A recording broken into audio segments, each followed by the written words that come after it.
스윗한 닥터. 오늘 주제는 수영장 가도 될까요? 결막염 잔혹사에 대해서 이야기하도록 하겠습니다. 결막염인지 일단 확인하는 방법이 뭐가 있을까요? 사실 확인하려면 병원에 가셔야죠. 눈이 우리 경상도 말로 머들거린다고 하죠. 네. 눈에 뭔가가 이물질이 있는 같이 까칠까칠하면서 이제 눈이 충혈이 되기 시작하죠. 그러면은 일단은 병원 가셔서 이제 결막염인지 확인을 하셔야 되고요. 또 결막염도 종류가 뭐 몇 가지 있어요. 그렇기 때문에 안과를 가셔서 검사를 하셔야지 정확하게 어떤 안약을 쓰실지가 결정이 되기 때문에 그냥 집에서 일반 가지고 있는 안약 넣지 마시고 계속 안 좋으시다면 병원을 꼭 가보시는 게 네. 좋습니다. 어린아이들이 이 결막염이 있으면 사실 뭐 표현하기 어렵기 때문에 대부분 손을 잡고 그렇죠. 예. 이렇게 비비죠. 네. 비비게 되고 나중에 보면 어느 날 빨개진 눈을 거기다가 발견하죠. 아침에 눈곱이 떡 져서 그렇죠. 눈을 못 뜨죠. 못 그래서 일반적으로 눈이 빨개졌을 때는 엄마들이 잘 모르지만 아침에 일어났는데 눈곱이 꼈어요. 네. 하면 이제 병원을 오게 되는데, 그런데 유행성 결막염 꼭 이런 게 아니더라도 아이들은 호흡기 감염이 와도 코가 안 좋아도 콧물이 심하거나 코가 많이 막히거나 해도 또 결막염이 잘 오거든요. 아토피성으로, 그러니까 알레르기성으로도 결막염. 예, 그렇죠. 그러니까 종류가 굉장히 다양하기 때문에 실제로 모든 결막염이 또 다 격리를 해야 되는 건 아니기 예, 때문에 그렇죠. 그죠? 원인이 뭐고 어떤 종류인지에 따라서 어린이집을 보낼 건지 아니면 우리 집에 데리고 있어야 그렇죠. 되는 건지를 또 이제 결정을 해야 되지 않을까 싶습니다. 알레르기성 결막염의 경우는 어떨까요? 학교를 알레르기는 학교 가도 충분히 되죠. 이거는 남한테 없는 게 아니라 내 몸이 어떤 원인에 의해서 거기에 대해서 다른 사람들은 아무런 반응이 네. 없지만 내 몸 자체가 과민하게 반응해서 눈이 가렵고 충혈이 되는 거기 때문에 이거는 남한테 옮기는 게 아니에요. 그래서 알레르기성 결막염은 학교 안 갈 이유가 전혀 없어요. 그렇죠.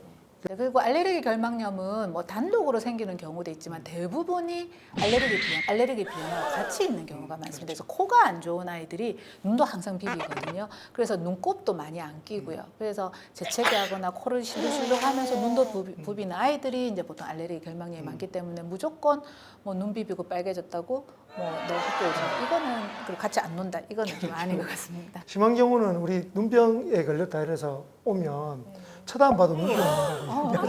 그런 말도 저도 들은 적이 있어요. 쳐다보는 것만으로는 눈병은 없지는 않습니다. 않습니다. 내 눈을 바라봐 넌 행복해지고 내 눈을 바라봐 넌 건강해지고.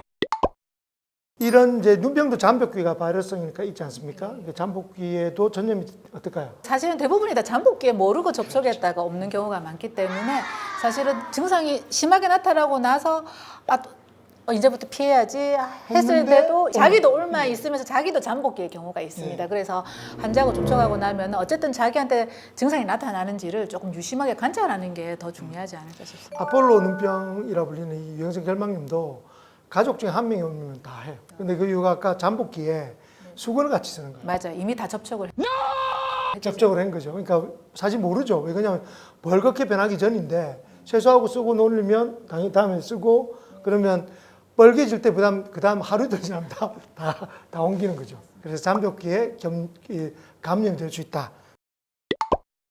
만약에 이제 결막염이 걸리면 가렵고 또는 막 아프기까지 않습니까?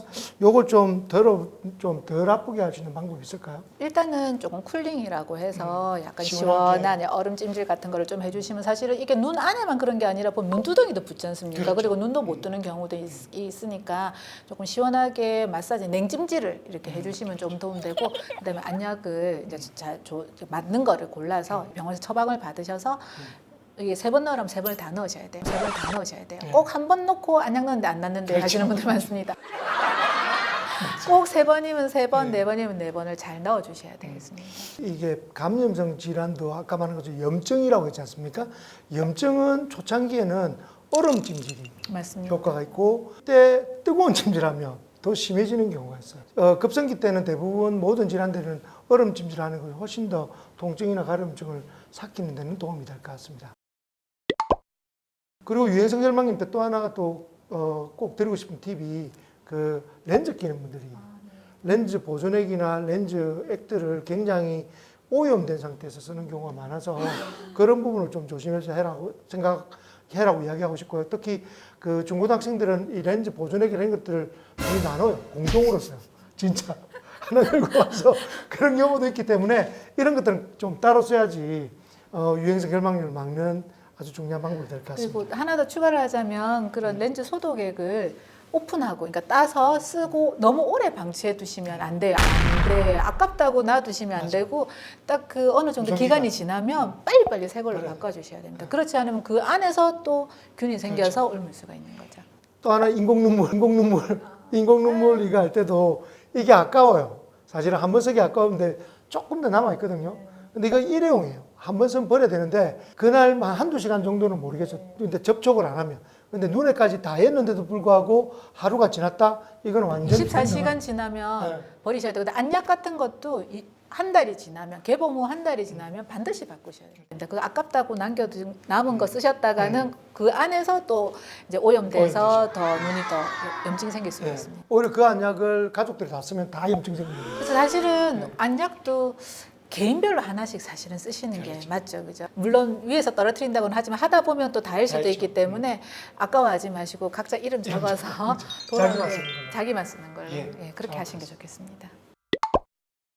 스윗한 처방전 말씀해 주십시오. 여름철 워터파크 가셔야죠. 하지만 갔다 와서가 중요합니다. 예. 갔다 와서 꼭 잊지 말고 개인위생, 손, 양치질, 그리고 눈을 아주 흐르는 물에 깨끗하게 씻어주는 그것만으로도 충분히 예방할 수 있을 것 같습니다.